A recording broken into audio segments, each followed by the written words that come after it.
Hello and welcome back to another episode. This time we're exploring the Esperance region of Western Australia. We start off at Cape Arid and practice some four-wheel drive recovery, call into Wharton Beach and have a reminder as to why life is so precious. We get amazed by the natural beauty of Cape Arid National Park and its beaches, and we spend a few days exploring Esperance and its surrounds, and discover why the pink lake is no longer pink. Roll the intro.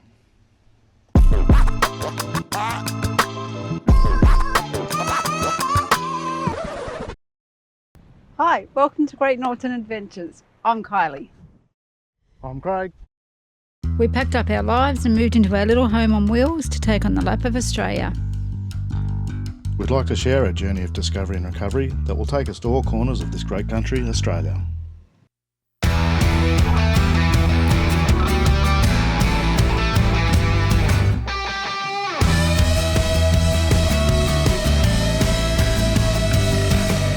Hang out with us as we share the highs and lows of caravan life, the quirky experiences and epic destinations that makes Australia the greatest country in the world.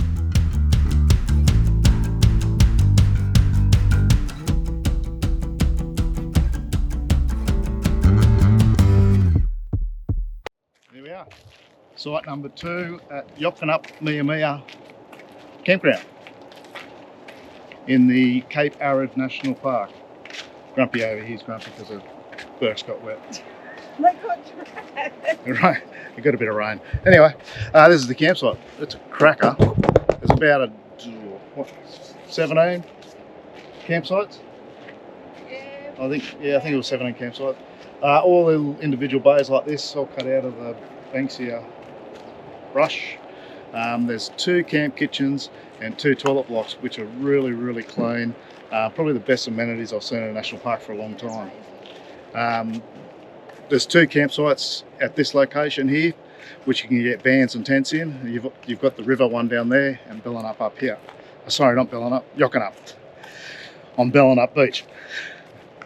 Yeah, cracking spot. Have a look at this if you can see the beach over here.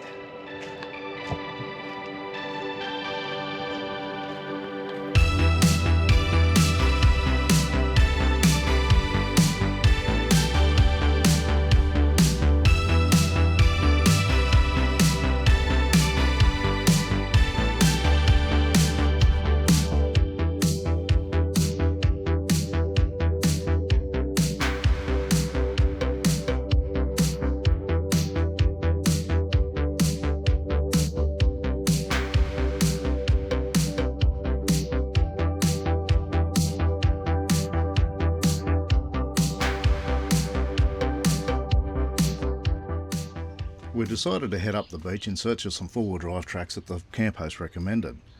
The scenery is absolutely stunning, and the four-wheel drive tracks weren't all that technical, but if you let your guard down, you're going to be practicing some beach recovery.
go, go, go, go, go, go.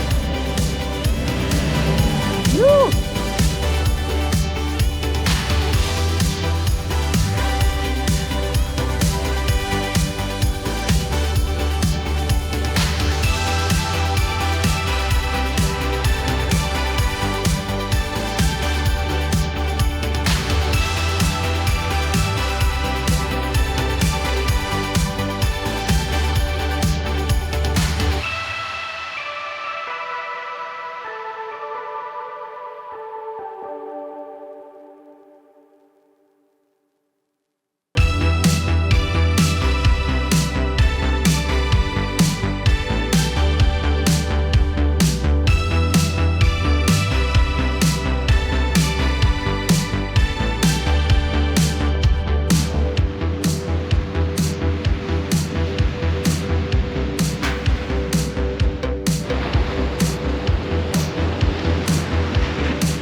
After exploring the Cape Arid National Park for a couple of days, it was time to move on.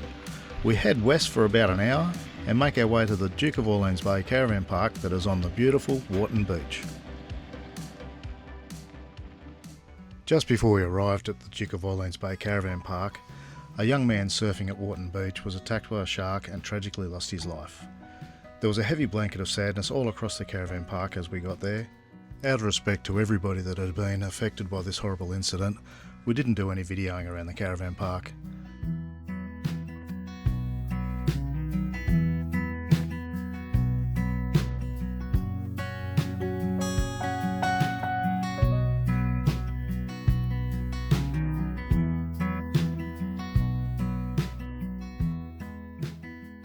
The next destination for us to explore was the Cape Arid National Park and the famous Lucky Bay Beach.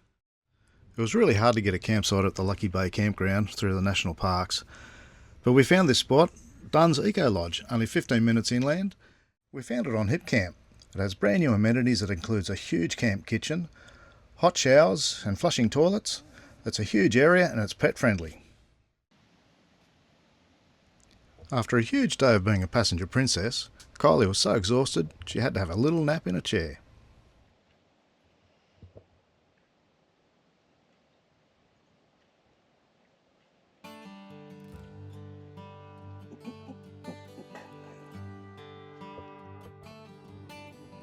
The Cape Arid National Park has one of the most amazing coastlines in Australia. It's home to some of the best beaches possibly in the world, like Lucky Bay, Thistle Cove and Hellfire Bay. We weren't blessed with the best weather, but it was still absolutely stunning. The water is the most amazing clear blue, and the sand is so white and clean that it actually squeaks when you walk or drive on it. Lucky Bay Beach is also well known for spotting kangaroos lazing about or hopping along the sand. I guess the weather just wasn't right for playing on the beach or sunbaking for the kangaroos. We didn't get to see any this time, so we'll have to put it back on the list to come back and visit.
from?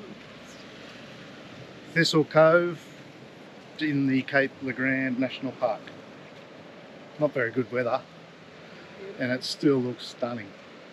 Just around the corner from Lucky Bay.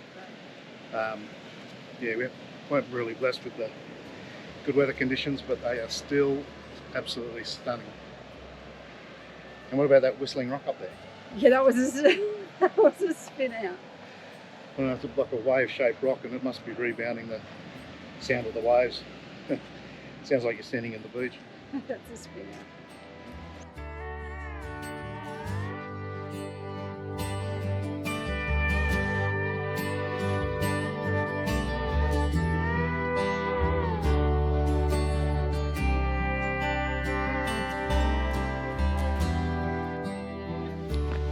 Okay, so he's getting out of it today. It's my turn today. Dunn's Eco Retreat, about 40 k's out of Esperance. Really nice. Lots of space. Just $40 a night. You choose your own spot. Pull up anywhere. Lots of space. I'm leaving Craig to do the hard work. He's just hooking up now. Little gypsy van over here. Coffee, teas. Toilets. Showers over here. Toilets. Loads of space. Here. Camp kitchen.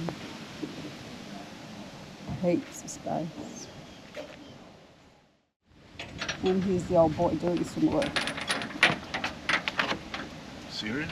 I do all the work. Heading to back into Esperance today to do pick up some mail, clean the van, stock up on supplies, clean the car, all that kind of boring stuff.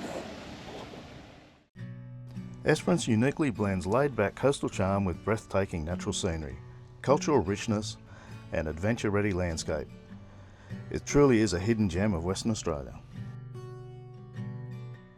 We spent a few days here and stayed at the Pink Lake Caravan Park. It's really handy to town and it's only a short distance from the beaches. A must-do is the Coastal Drive. Starting and finishing in town, it takes you past the Pink Lake and along the coast to explore the beaches. We enjoyed a swim at 11 Mile Lagoon that is created by a close-to-shore reef, and finished up at Twilight Beach that's well known for its large granite boulders that dot the shoreline in the shallow waters.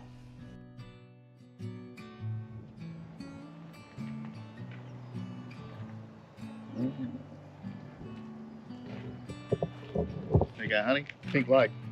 I wanted to see the pink. Not real pink today. No.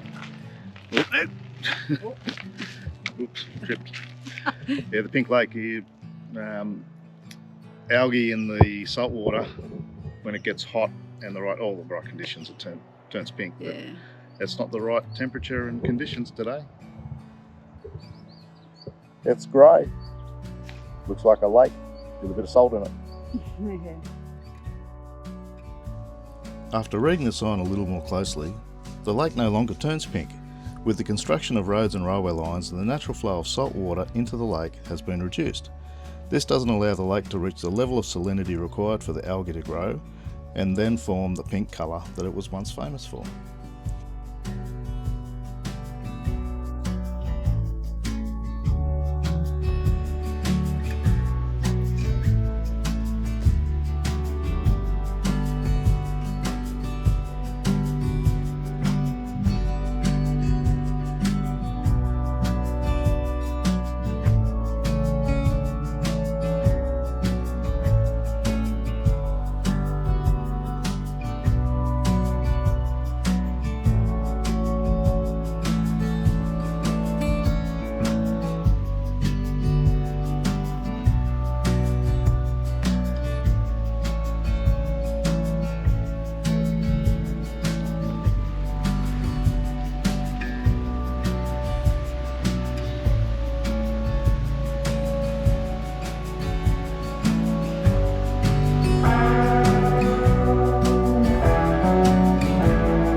Thanks for watching and following us along on our journey.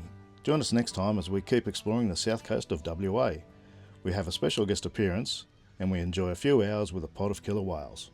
See you then.